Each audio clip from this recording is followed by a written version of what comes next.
Now, in normal divination, when this card appears for you in a reading, right? If it fell in a reading from myself or some client or whatever, in a negative context, I would say it relates to egomania, recklessness, and imbalance, just like we said, not obeying certain laws or whatever. But on a positive level, you see, this card has so many great meanings. It's the card that tells you to take the risk, to make that leap in the dark, to go for broke, to break out of the box, to break with convention. Do you know how important that is? Do you know what happens on the journey of life when you really do that? When you make enemies of the people that are, closest around you? There's that individuality and independence motif again. The first breath. But you had one breath when you came out of the womb, but you could take that breath again. You could stand on your desk. You can be fearless. You can meet death, shake his hand, rise again. You can stumble over tragedy and get up again. You really can ask that question, who am I? You can do it. I know the parents and authorities don't like you to say it, but take my word for it. You can do it. One day will come when you say, where am I going? How did I get here? What am I doing here? Where am I going? How did anything get into existence? And who the hell am I?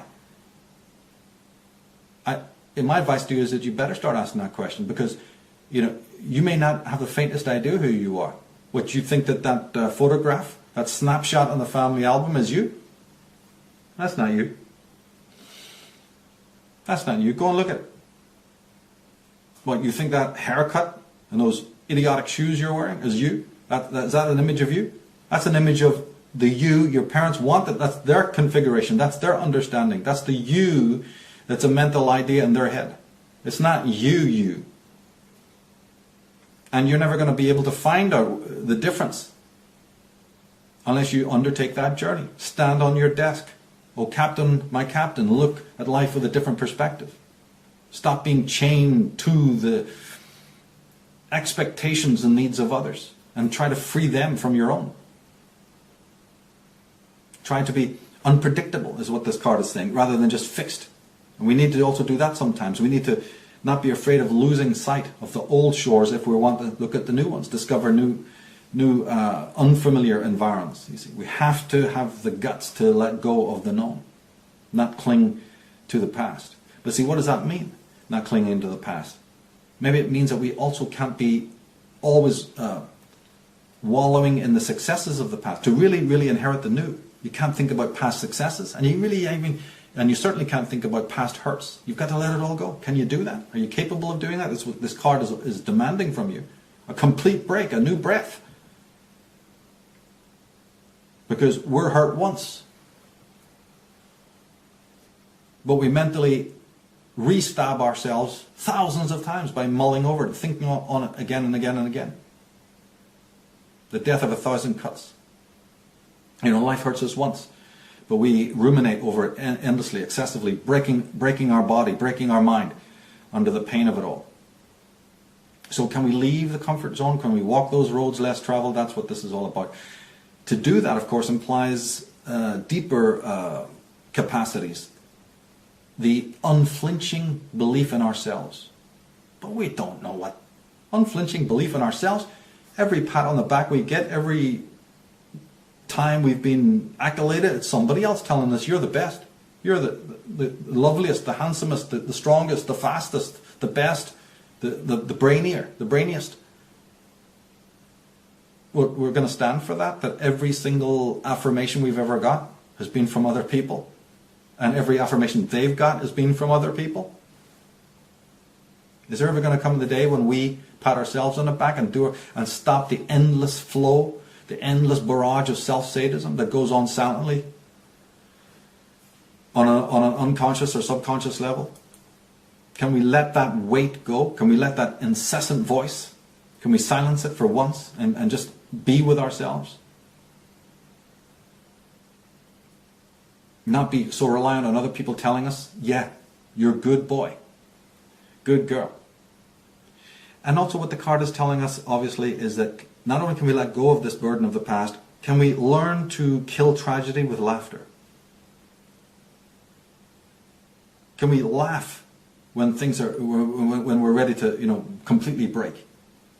Can we just put on that Charlie Chaplin, or that Blackadder, or that Monty Python, or whatever, makes you giggle, makes you laugh. In the worst, darkest time, can you use that alchemy? Can you do that? Can the tears that fall be tears of just absolute laughter by watching Harold Lloyd or Buster Keaton? Because laughter kills tragedy. That's a certainty. That's a law. And we might need that law at the times of great tragedy in our lives. And also, are we flexible and light enough to change instantly? Because life sometimes throws at us great opportunities, but they come and they go so fast that you can't even grasp them.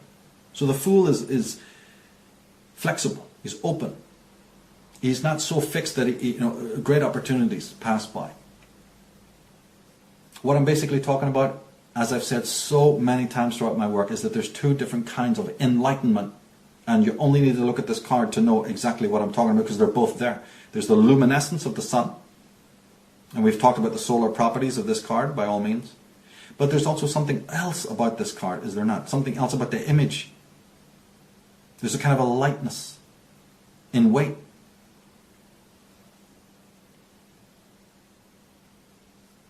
That's a kind of enlightenment. How complex your life is, how fixed, or how childlike and innocent. Can we remain childlike and innocent through all of the different harangues that we meet? Or do we just get buried under it all? And that innocence gets lost. Now, on the highest symbolic level, you see, this card represents the idea that, because if you look at it, what is it? This is the first card, so it's incarnation. Descent from the high place into the low place. But it's asking us to think about the question of whether we believe that we came into this universe from outside of it or somewhere else, or whether we're part of it. We are expressions and emanations of the creation. And the external creation is an emanation of our own being. One could extrapolate this, at great length. Can we understand that the universe has hosted us? It's made us. And that we are guests here. It would be nice, wouldn't it, if we actually acted like good guests, but maybe that's too much to ask. But the idea is that now that we are here, just like this fool character, can we always keep a sense of wonder and awe, and more importantly, even gratitude for existence? Can we also understand that in order to even know that there's a world out there, we have 5 different ways of doing it, and there's a miracle in that, right? We got 5 senses. Imagine you only had one, right? You got sight. Sight works on a completely different mechanism and system and circuitry than hearing, right? Now move to hearing. Hearing moves on a different circuitry and mechanics than sight. And so it is with all of them. They're all separate. And the bringing together of all of those, the uniting of all the senses, I might split yourself down into each one of those 5. Separate them like a Lego set and think about it. That your knowledge of the world outside you and your knowledge of yourself is the coming together and working of 5 completely different systems and subsystems. And if that's not a miracle, I don't know what is. And once you've understood that, what goes into making you, then a different kind of reverence and gratitude, and a different kind of lightness, a different kind of bearing, a different kind of character comes about. Now, we went into this in great depth in the Disciples of the Mysterium book, this whole concept of caring and gratitude on a deep level, a deep fundamental level. And this kind of wonder, sense of imagination, openness, is very key to mystery. Because mystery surrounds us. Errancy surrounds us, but also mystery. There's always something, there's an end in time. There's never going to be a time when you know everything. We're in an information-rich, information-packed universe. What does that tell us? That no matter how long you lived in years, could you ever come to the end of knowing things? Have we ever thought about that for a moment, what that implies? The Buddha was asked a question about this kind of thing, about spiritual liberation, and he said, well, there's really good news and bad news. The bad news is that there are no keys to enlightenment, but the good news is the doors were never locked. All the doors of mystery are open to you, particularly the mystery of your existence and your importance here, once you understand it. But the thing that I like personally about this first card, I think it's so important, is just this blissfulness and almost, I hate to use the word, but it's almost like blissful indifference that you see on the upturned face of the character. Because for me, that is the face of that true enlightenment, not in the solar, mode, but in this other more realistic mode of lightness. This kind of cosmic sympathy that was common to the ancient sages, but is completely lost to us today, right? Lost to the moderns. It's the face of the eudaimon, in the sense that the Athenian sages, the Greek mystics and philosophers understood it. The eudaimonia, the supremely happy man. He's come to his center. He's let go of his karma and he's in his dharma. That means his authentic life purpose. He is present in the universe. He's got complete faith that he's going to be taken care of. That's what you see in that countenance. That's what you see in his attire. The innocence and the purity, and the fact that he hasn't had to drag a whole caravan along with him, and that he can pack light. He's not distracted by any kind of mysteria. He doesn't need to be sending his mind into flights of fantasy or into any kind of obscurity. He's facing reality absolutely as it is. He embarks upon a journey, but he knows that journey is eternal. It's a journey that really never comes to the end.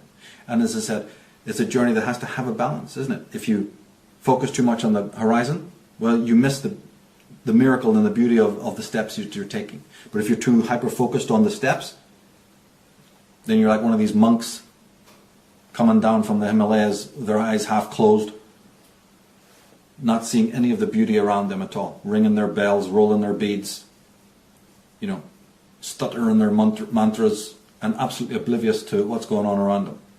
So you're too close or you're too far away.